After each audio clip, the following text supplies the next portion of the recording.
పవన్ కళ్యాణ్ గారు ఆంధ్రప్రదేశ్ రాష్ట్రానికి ఉప ముఖ్యమంత్రిగా ఉన్నారు, ఇంకా డిప్యూటీ సీఎంగా ఉన్నారు. అందరికి తెలిసిందే. ఆయన పంచాయతీరాజ్ గ్రామీణాభివృద్ధి శాఖ మంత్రిగా కూడా ఉన్నారు. అలాగే అటవీ పర్యావరణ శాఖలు కూడా ఆయన దగ్గర ఉన్నాయి.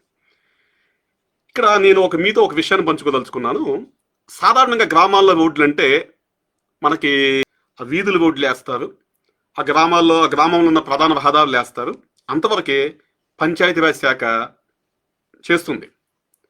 అయితే పవన్ కళ్యాణ్ గారు ఆయన ఏ విధంగా పనిచేస్తున్నారు అంటే, రోజువారీ పొలం పనులకి వెళ్ళడానికి ఉపయోగపడే డొంక రోడ్లు ఏమైతే ఉంటాయో, డొంకలో పుంతలో ఏమైతే ఉన్నాయో, అటువంటి వాటిని కూడా పవన్ కళ్యాణ్ గారు ఈరోజు పంచాయతీరాజ్ శాఖ నిధులతో ఆ రోడ్లు కూడా అద్దాల్లా వేపిస్తున్నారండి.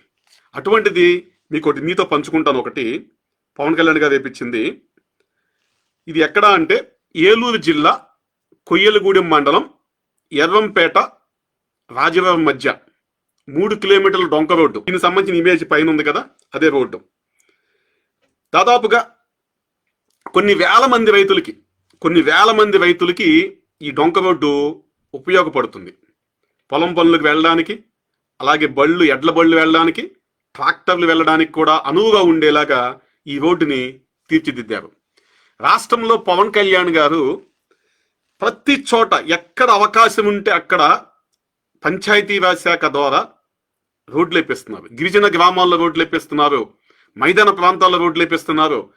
మనకి పొలాలకు వెళ్ళే చిన్న పొంతలు, డొంక రోడ్లు ఏమైతే ఉన్నాయో, పోరంబోక స్థలాలు ఏమైతే ఉన్నాయో, ప్రజలు మనకి రైతులు వ్యవసాయానికి ఉపయోగించుకుంటారు, దాని మీద వెళ్తుంటారు, ట్రాక్టర్లు బళ్ళు నడుస్తుంటాయి కదా.